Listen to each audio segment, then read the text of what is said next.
Почитувани граѓани, почитувани медиуми. Скопјани им свртеа грб на Зоран Заев и Стево Пендаровски. Скопје му даде црвен картон и на неработникот Петре Шилегов за криминалното водење на градот и лагите за чист воздух. На изборите СДСМ со нивниот кандидат освои 55.000 гласови помалку во однос на локалните избори кои што беа само пред година дена.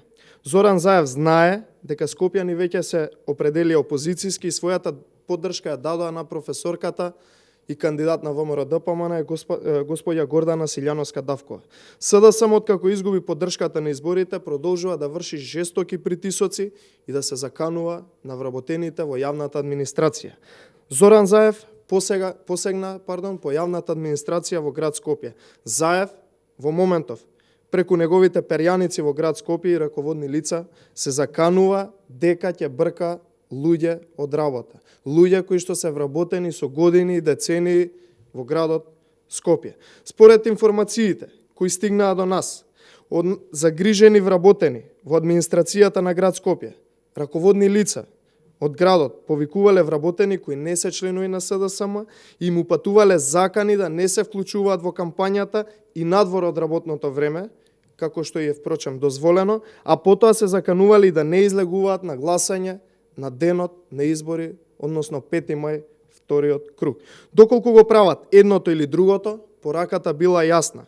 Ќе бидат избркани од работното место каде што работат со години и со децении. Ваквите состаноци се држени со претходно предупредување вработените да ги оставаат мобилните телефони надвор од канцеларијата на функционерот во град Скопје, кој што ги повикувал да им го соопшти истото.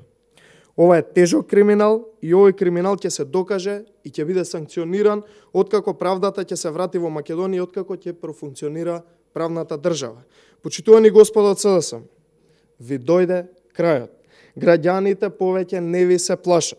Ниту една закана со отказ за работното место нема да ја смени волјата на граѓаните која што беше јасно изразена во првиот круг од изборите.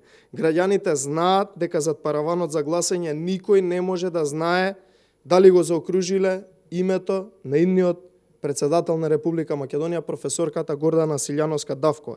Затоа сакаме да ги предупредиме извршителите на сценариото на Заев и Шилегов дека доаѓа денот и ќе одговараат пред надлежните институции за овој криминал кој што го прават. За крај, верувајте дека професорката Силјановска ќе победи и никој нема ниту со уцени закани притисоци да ја смени волјата на граѓаните. Благодарам.